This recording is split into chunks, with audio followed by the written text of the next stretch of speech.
If you express a lot of feminine qualities at work, people will often like you a lot, and they will never promote you or give you any serious responsibility. If you present in a traditionally masculine way at work, like a leader and independent and don't care too much whatever people think and speak up for yourself and take credit for things, people will not like you. You're listening to the RANE Insights podcast, a room where great ideas are shared and the world's leading business and risk management experts convene. In today's podcast, David Lawrence speaks to Stacey Vanek Smith, a business and economics reporter and co-host of NPR's The Indicator from Planet Money. Stacey Vanek Smith is also the author of Machiavelli For Women, a book which turns Machiavelli's political manifesto The Prince on his head and seeks to inspire women to take and maintain power at work. Stacey, thank you so much. It truly is a privilege and honor to be able to speak with you. And I do have to say, I am a first-time caller to you, but a long-time listener between Planet Money, Marketplace. Truly, congratulations on your book. Thank you. And whenever I see that somebody has had an idea that's outside the box, someone is thinking differently, which I have observed you do, and obviously, this book reflects that. I've reduced 4 W's to the essential questions around new ideas, which is, what are you doing? Why are you doing it? With whom are you doing it? And why now? And having listened to some of the other interviews of you related to the book, I've heard the answers to those questions, and I think maybe it's a starting point. If we could begin there, I think that would be of great value to the audience. So, sort of, what did you do, and why did you do it, and with whom? Because you gained access to some incredible people, and why did you feel now was the time to do something like this? Yeah, absolutely. I like the 4 W's. It takes me back to my reporting roots. So first of all, the what. What I did was I wrote a book that I felt like I wanted to read. And I should clarify that. So I've been covering business and economics for almost 20 years. And, when you're on a beat that long, there are certain stories that come up again and again. The gender pay gap. When you are a woman covering business, you will do a gender pay gap story every year. That's just something that happens. I was doing yet another iteration of this story and the pay gap. And I was talking to this economist, this really brilliant woman named Francine Blau, who's done all kinds of deep research into the gender pay gap, the race pay gap, why it exists, all of this. And she said, well, these numbers haven't changed in 20 years.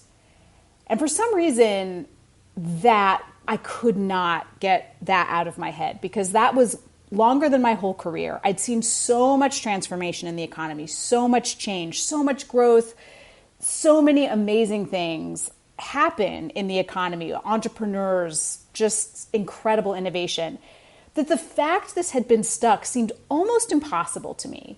It seemed almost impossible that it would be stuck. That anything in our economy would be stuck. How can you have so much innovation and change and something like salaries not moving? It just was so mind-blowing to me. And I also read a lot of kind of economic type papers for my job. And there are a lot of papers and research on this topic. But a lot of them would look at these issues, but what they would always say at the end, because, there's a little sort of solution section to them usually, it was always geared toward policymakers or people running companies. And that is great. I mean, that is how one of the easiest ways to make big change is policy, or, if you're running a company with 1,000 workers, you can change a lot of people's lives pretty fast. But I was like, well, what if you're just you? I mean, it's great if policy changes, it's great if companies, do the right thing, but what if it's just you and you're trying to get yourself paid? And then when I was looking at a lot of advice books, because I am a homework person, this may surprise you, I have always been very good at homework. I started looking at a lot of these advice books geared toward women and just some of the advice books, period, for negotiating and things like that, because in my opinion, that's probably the main way to get a raise if it's just you, if you're not running it, if it's not policymakers or companies. And the advice to women, I honestly found a lot of it really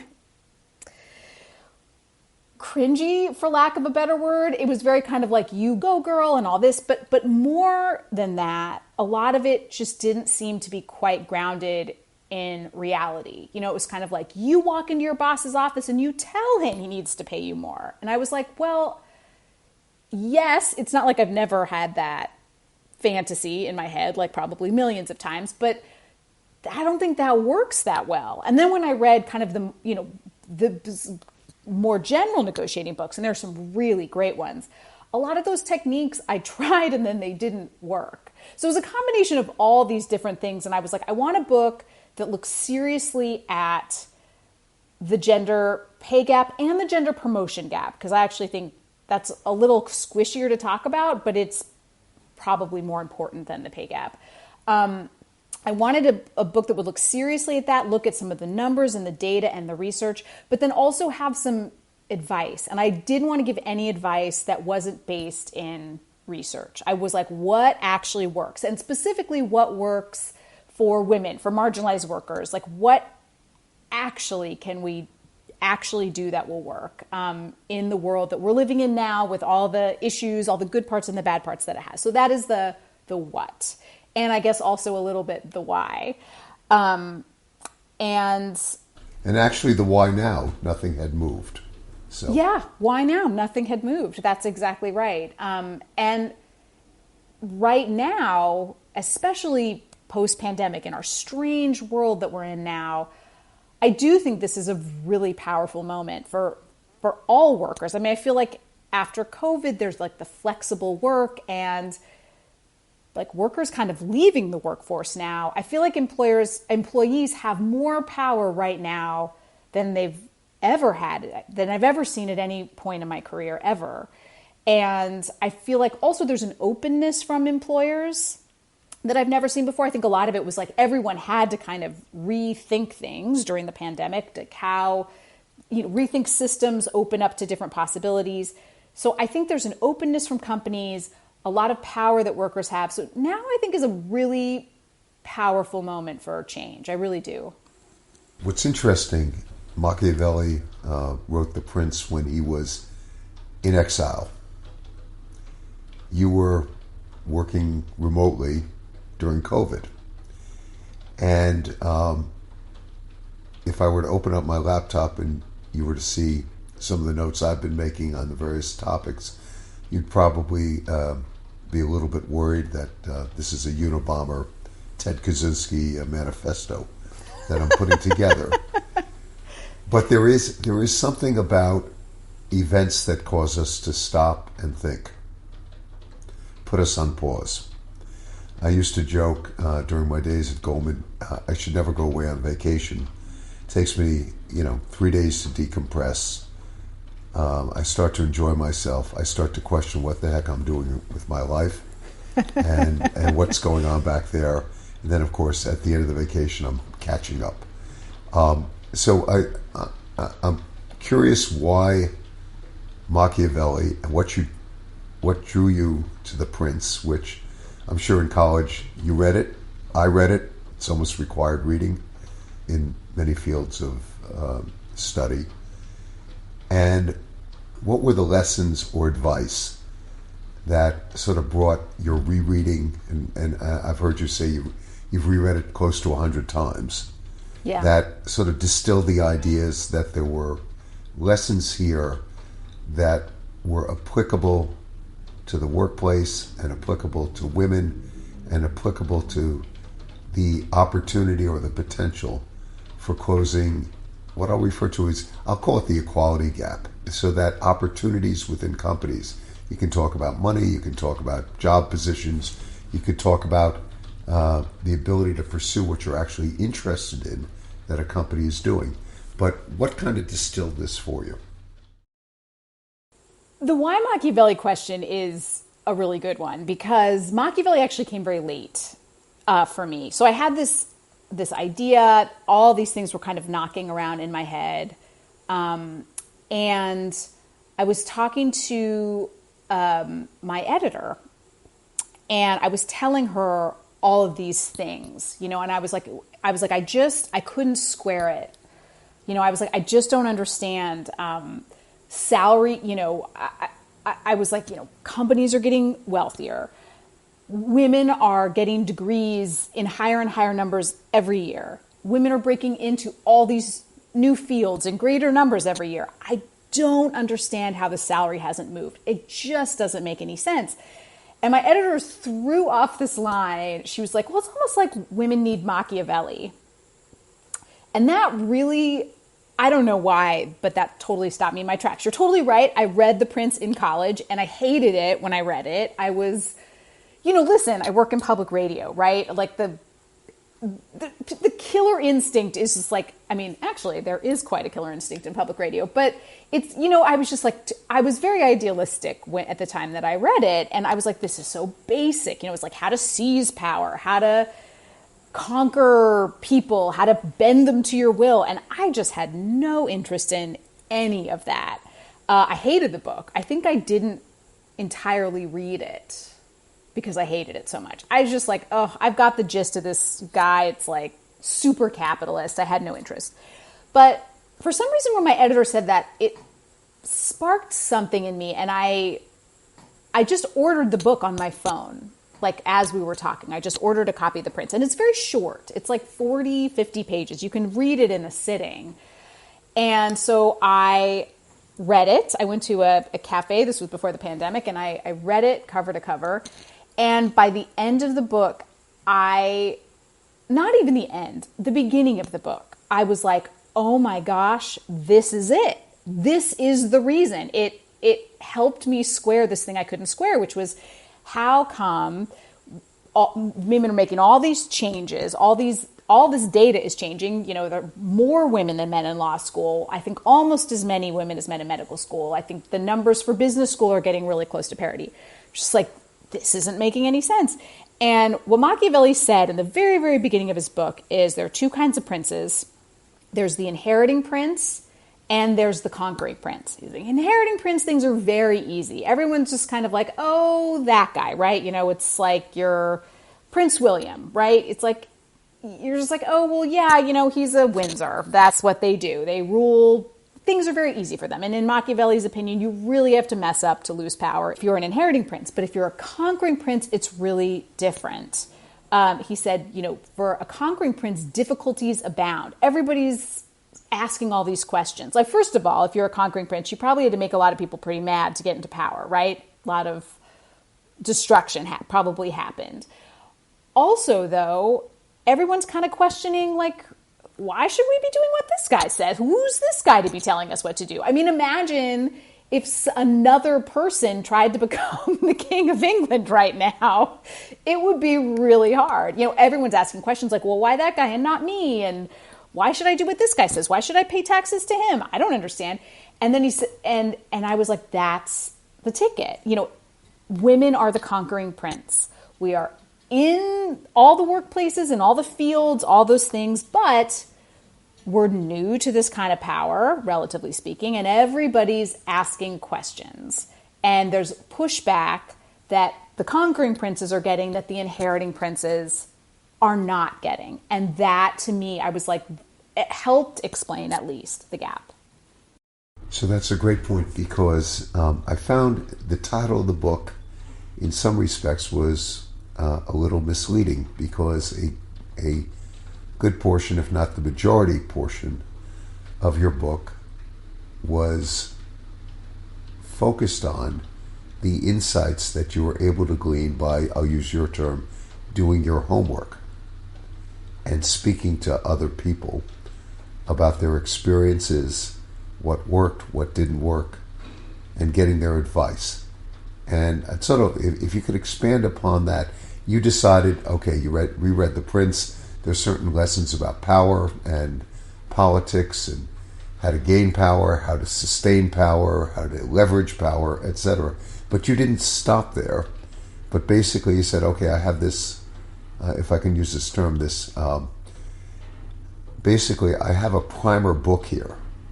in some respects, a seminal piece about power, how to acquire it, achieve it, how it gets used, how it gets leveraged. But there were certain questions you wanted to answer, and so you went outside that book to talk to certain people. Oh, yeah. I mean, I sort of think Machiavelli was more of like an intellectual jumping off point, but the practical advice was, it had to be different, right? I mean, first of all, people actually amusingly have not really changed at all since Machiavelli wrote The Prince 500 years ago. But also this is a very specific issue. So I had to look. I talked to, there's some really, really wonderful research being done. Joan Williams has written a great book called What's Work for Women at Work. Dr. Cecilia Ridgway has done really amazing work on gender. So I spoke with them. And I also wanted to get anecdotal evidence anecdotal stories of how to succeed from women who had actually done it. The commitment I made, and I think sort of my homage to Machiavelli, was to try to be totally honest about what the research found, because there are lots of really fascinating studies, and some of the conclusions are not what I wanted them to be. But I just was committed to telling the truth that I found, and just at least giving people that option. So people weren't getting like, wouldn't it be amazing if you could walk into your boss's office and demand a raise? But things like, well, studies show that if you smile more as a female, you are more likely to get that raise you're asking for. That is a little stomach turning for me, but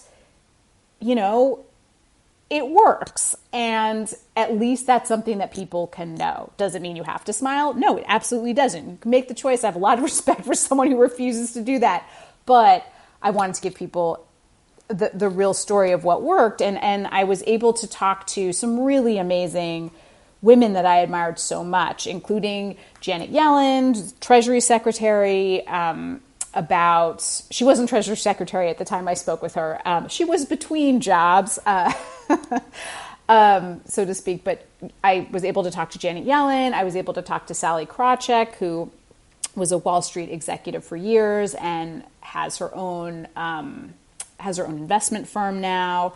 And Adele Lim, who is the screenwriter for Crazy Rich Asians, who actually turned down the sequel because the salary she was offered was not equal to what her male co-writer was getting offered. And all kinds of women who had made difficult decisions in difficult circumstances that had sort of helped them get to a place of great success, or a place that I thought was, kind of like a conquering prince, so to speak. And I tried to present that as clearly and factually as I could, just so that people reading it would have some real advice and some real research on what is going on, what they can do, the way around some of these kind of catch-22s that can crop up when you are a woman trying to be in a leadership position. Sort of the primer, what women can do. And I want to actually, one of the most fascinating areas that I found was the process of negotiating for yourself and trying to survive and to overcome people's inherent reluctance to negotiate on their own behalf. And I want to get into that in a minute. But I want to maybe take a slight detour with you first, Stacey, because maybe there's a companion book here, which is, while this Machiavelli for Women, there's a book that needs to be written, and I don't say this in a way to play up to the issue, but I've noticed this, that there actually needs to be a book written for men about the value of women and how many women will think, problem solve, etc. And my good fortune has been to work with some extraordinarily talented women from all walks of life. I had a career in the government, and so the issue of salary, which is a big issue inside corporations, and parity and equity, people, they come in at certain levels, they're federal guidelines, and the disparity between the person who's at top of the Justice Department and somebody who's in a executive or management position, and then the line assistants is really, shekels, if I can use that term. It's not much. So that gets taken off the board, and I've studied what that can do for an environment, number one. Number two is the fact that women I've had a chance to work with, whether they were trial lawyers, prosecutors, some of the most talented people in the area of risk management. I'm very fortunate to work with the smartest people I know in cybersecurity are women. They come out of three-letter agencies. They are thoughtful. They want to share what they know. They think about such issues as not overreacting to problems, how to simplify things. They have incredible communication skills, etc., all of which might be lost in the context of a broader corporation. But, my exposure to them and working with them with clients, they think about things, they communicate things in ways, and I will say this, that are far better than men. I have seen this time and time again. And, there are differences. You see this in preschools. I'm fortunate, I have both a son and daughter. They're young adults now. But I have two very young grandchildren. They're two boys. And I will say this to you. You go into a preschool, you go into kindergarten, first grade context. The young girls are more advanced. They're more social. I like to say they play chess and the boys are playing checkers. And I don't think enough, one of the most brilliant individuals, and whenever she speaks, I'm rushing to hear her about the financial markets in the world, is Abby Joseph Cohen. I was fortunate enough to know her at Goldman Sachs, incredibly well respected, didn't change her lifestyle throughout her success in finance, took the shuttle bus from Queens, was married to, for many years, to a guy who worked with the New York Police Department, whom I also knew, and just always had a very, very calm way of thinking about things and had a different perspective. One of the things that worries me a little bit is that I have always benefited. I've had mentors women. I was raised by essentially a single mom who was an incredible woman. My youngest sister, I refer to her as my baby sister. She's 12 years younger, 11 years younger. I acknowledge she's the smartest and the best person in the family, the most accomplished, has done amazing things in her life in the medical profession. I believe there is a benefit, and that's why I think the problem is, quite frankly, not appreciating what women bring to the table under ordinary circumstances and not making that happen.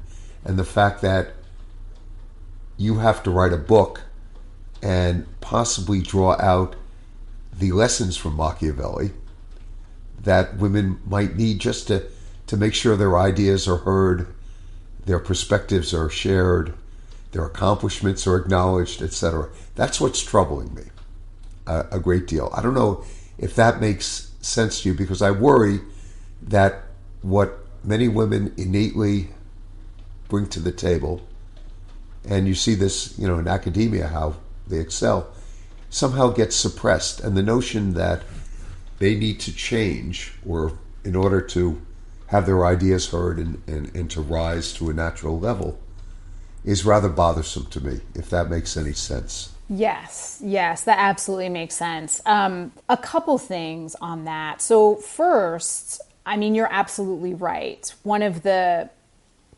real losses and the real problems with the way things are / have been. There's enormous change that's happened, and I don't mean to dismiss that. There's been enormous change and enormous progress, but not only with women, but other marginalized workers, people of color, LGBTQ workers, is that their ideas do tend to get looked over and dismissed, and we're losing all that innovation, those other perspectives. There's great value there. Now, the other side of that is it can make, that kind of diversity and inclusion is a challenge too. Like workplaces have to change. That's not easy. You know, you have a way of doing stuff that works, and all of a sudden you're taking in all this new feedback, you're taking all these new suggestions.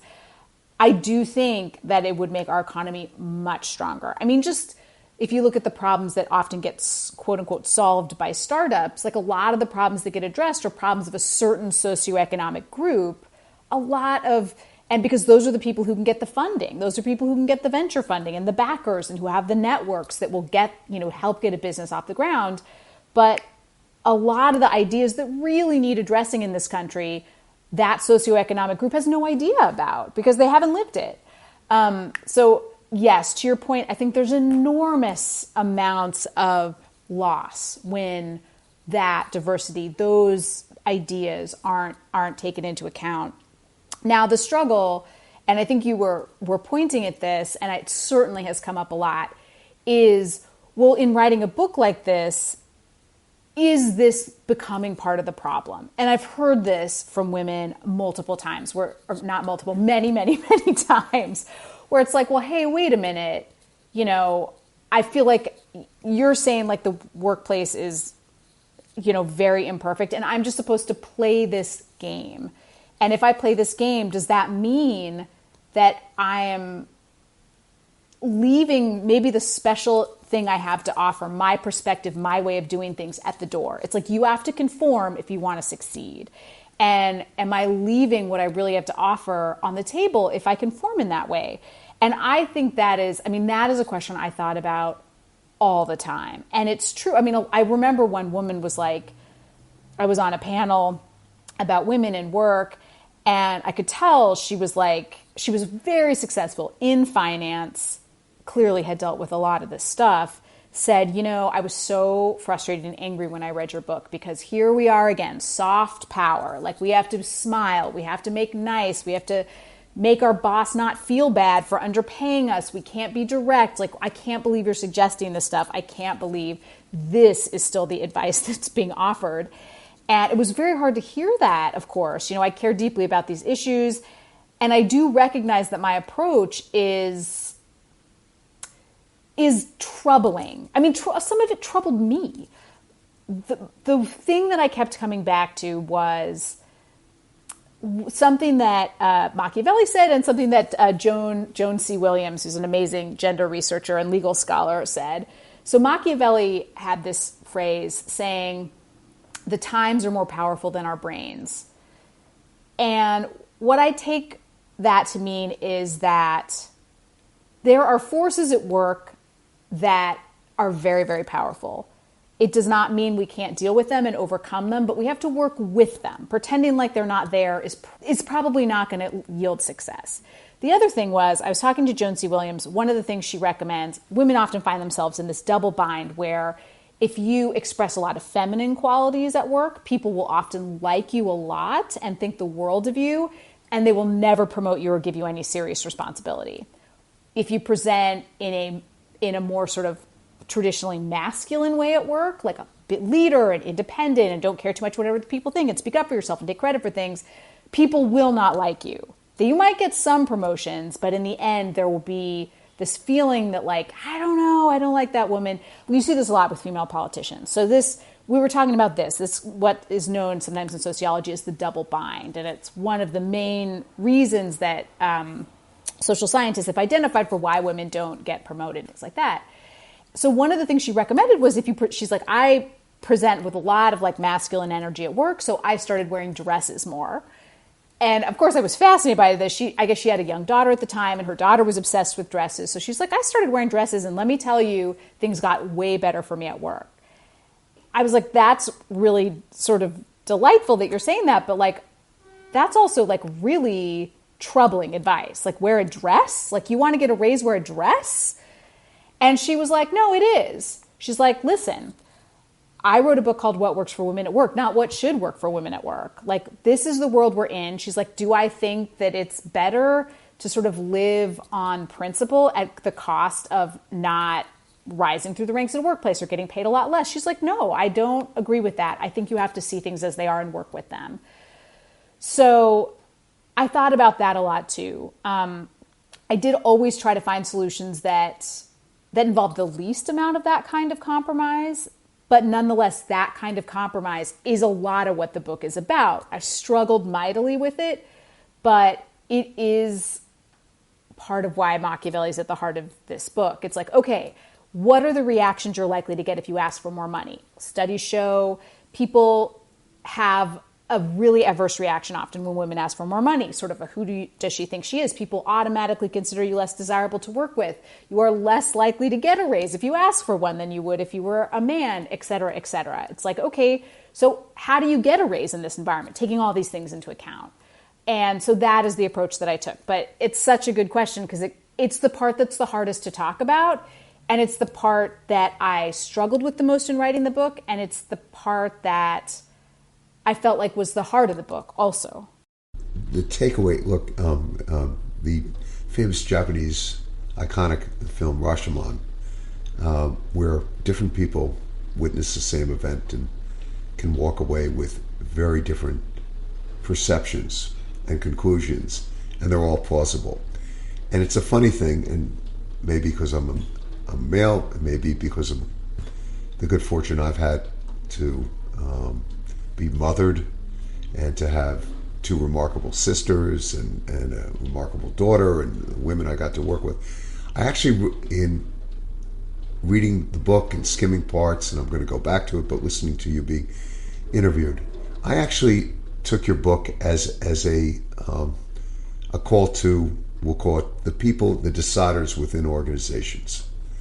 Because there is nothing sadder than a situation where people cannot be themselves, and that they have to go to, either the prince and or other women, I have to wear a dress or whatever, that they have to do things that they are sort of not part of their natural fabric in order to be recognized and to succeed.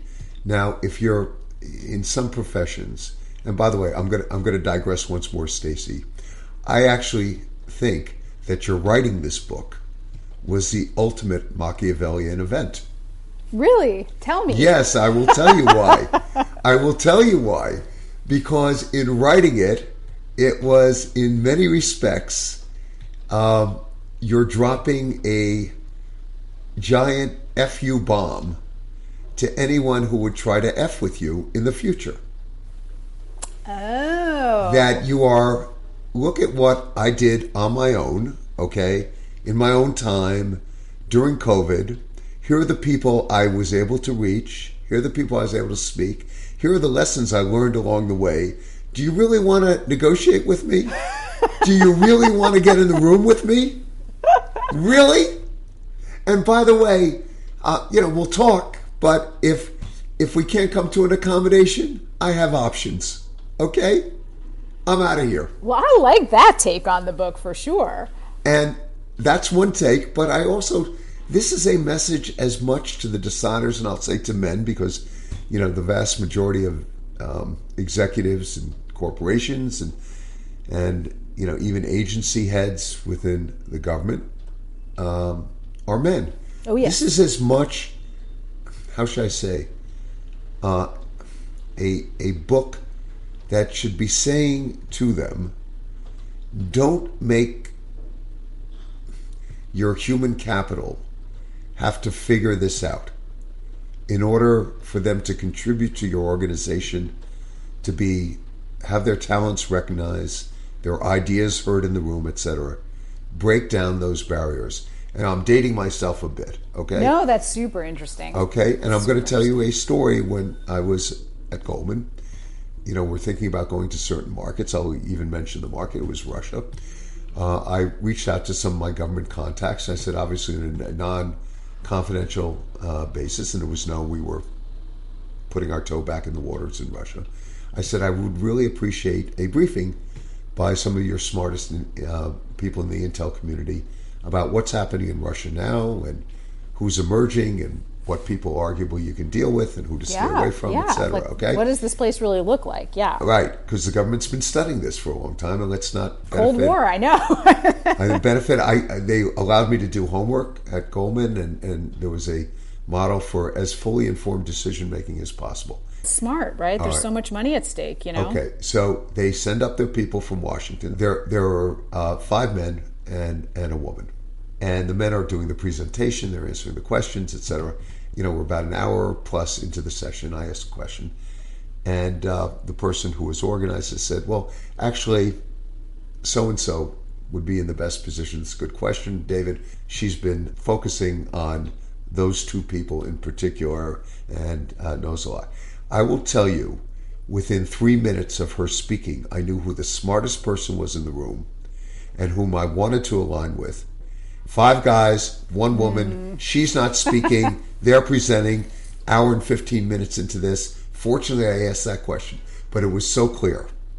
And I say this to you because as I read your book and I've listened to your interviews, I thought this was actually a message that was intended to reinforce my thinking, and people who are in positions of decision, I don't care whether they're men or women, about the barriers that have to be broken down in order to leverage and to take full advantage of and to cultivate and to grow the talent within an organization.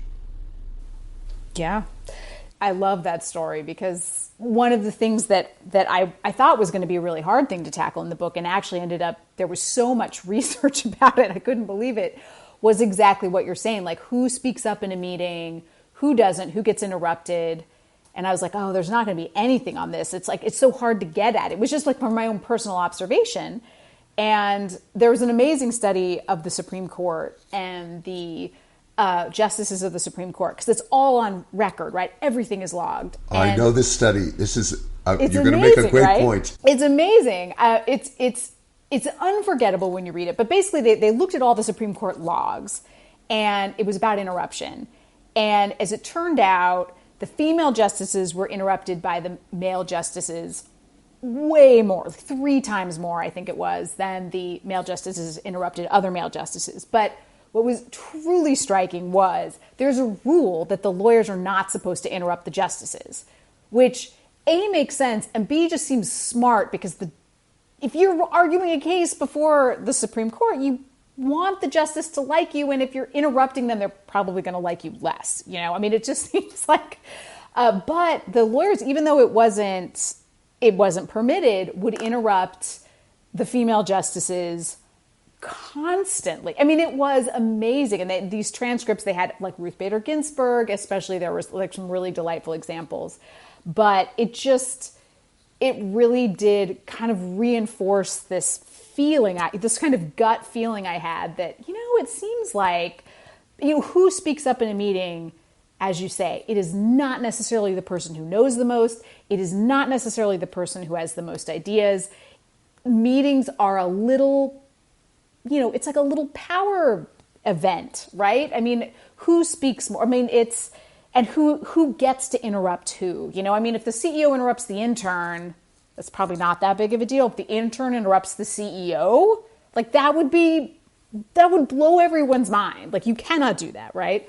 But there are all these hierarchies that play out, and a lot of them, we just don't even know about, right? I mean, the woman may have been less inclined to speak up because of her own experiences coming up. The men may have been more inclined to speak up, not because, they may have said, if you ask, I mean, it sounds like when you asked, they said, oh, you should really, this woman is the person that knows all the things. They knew that, and they volunteered that information, but she was speaking less. They were speaking more. It's so ingrained in how is it okay to express yourself? When is it okay to express yourself?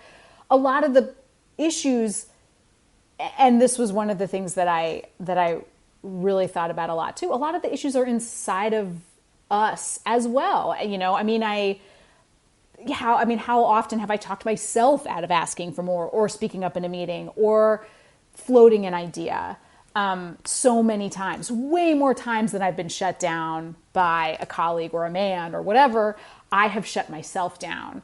And those dynamics, they start to come into play and they reinforce each other. And you're right, the loss, if someone doesn't actively kind of work to undo these things, is tremendous. Like the ideas that are left on the table, the innovation that gets left behind. I mean, this is how we grow our economy. This is how we become wealthier as a country, as people, as individuals, as companies, is this.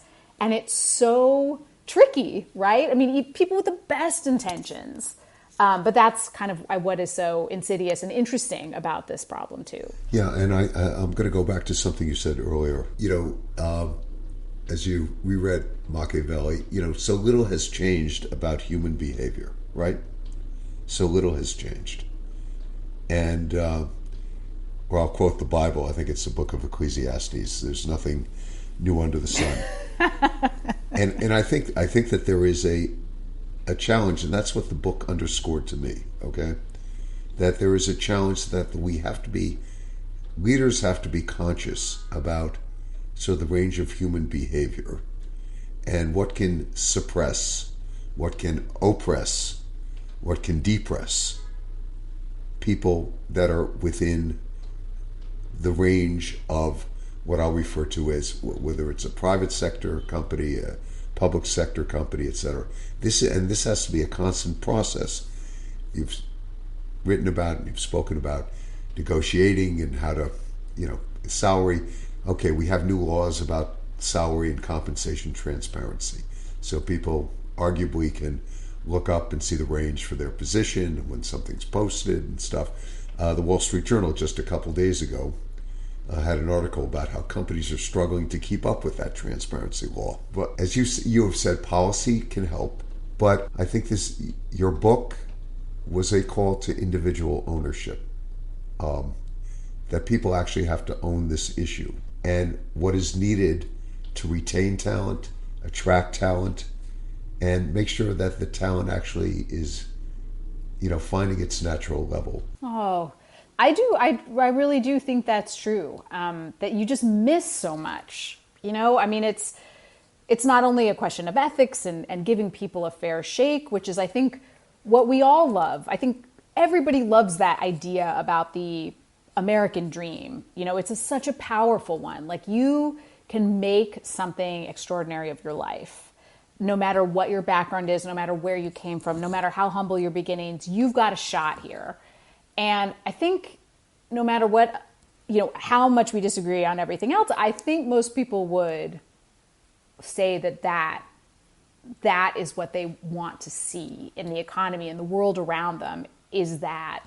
And, you get in the day-to-day of it and things can change. You get in the politics or individual whatevers of a company, and people are human beings. But I do think that is a thing that most people kind of at their core believe. And so how do we, and want, honestly, I do think that is something that most people want. I mean, things get in the way, but I do think that, and this is, hopefully a way to help get there a little bit more easily, or at least raise some awareness of the different possibilities to start to make that not more real. I do think there is a lot of reality to that in the U.S., but just make it more available, make that American dream more available. And I'd argue, coming out of COVID, it should have been a pause for everyone to think.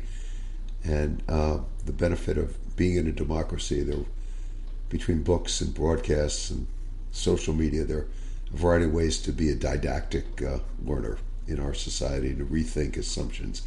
Coincidentally, out of the New York Post, a story about Twitter's Esther Crawford. I'm not assigning any truth or anything, but it was interesting that it made the business pages of the New York Post. The story of a woman who, I think she's now a senior executive in charge of product development at Twitter. She became somewhat iconic because she was in the sleeping bag, sleeping on the floor of Twitter, during Musk's transition. Okay. Anyway, she had this is my editorial, she had the temerity when she saw Musk at Twitter's offices at the coffee shop there, to actually approach him and to introduce herself and pitch some ideas. And apparently she was relatively new. She didn't go through her supervisors, whatever. But anyway, Musk saw something in her or in her ideas, and accelerated her career advancement, if I can use that term. Yeah, yeah. And she's now in social media and probably Glassdoor, who knows where, but she's being criticized for being an opportunist. Okay. Yes. I'm gonna leave that anecdote. You never know how much of this is truth or not, but the commentary was interesting because knowing I was going to be speaking to you, if this had been a guy, I wonder. Well, yeah. I mean, then it's just like, well, in a situation as nutty as that must have been in, Twitter with like Elon Musk carrying a sink in to work and all this nuttiness. I mean, I was smiling as you were saying the opportunist thing. I think Machiavelli would be like, what's the problem? But you're right. I mean, that is clearly meant as a sort of disparaging thing, right? She's an opportunist. She's so ambitious. Even that word just means something a little different if it's like, Ralph, he's really ambitious versus like, Regina, she's really ambitious. Okay, I'm going to tax Emily, our brilliant editor, with the last thing because you refer to, I can't remember, was it called Cinderella Complex but basically, yes. The women who never get to the ball, who are told just to keep doing their tasks and to keep working, and they don't get to the ball. I want to give you another storybook metaphor that maybe you can work in when you write the sequel. Yes, which please. is Dorothy and the Wizard of Oz. The women who are given all sorts of tasks, and if they come back and complete those tasks, they'll get the promotion, only to find out that, ignore the man behind the curtain, you ain't going back to Kansas, okay? You killed the witch, you brought back the slippers, and still, the goalposts move. So I thought... That's true. And in the end, the whole trick was just to click your shoes together and go home. All right. Well, thank you, first of all, for the conversation, but more importantly, thank you for, I think, a terrific book, a great deal of thought. Oh, thank you. Leveraging access to people that people ordinarily can't hear from, and doing your homework, as you phrased it. And very, very meaningful, and maybe one of the benefits of COVID, and otherwise, tragic 2 years, is that, people like you think outside the box and start to do things differently. Oh, thank you. Anyway, Stacey, a great privilege and honor. I look forward, hopefully, to continued conversations. Absolutely, anytime. Thank you so much for having me. It was really fun.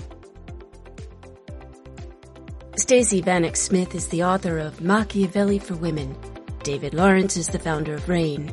RANE is a global risk intelligence company that delivers risk and security professionals access to critical insights, analysis, and support to ensure business continuity and resiliency for our clients. For more information about RANE's risk management solutions, visit ranenetwork.com. That's RANE network.com. Thank you for listening.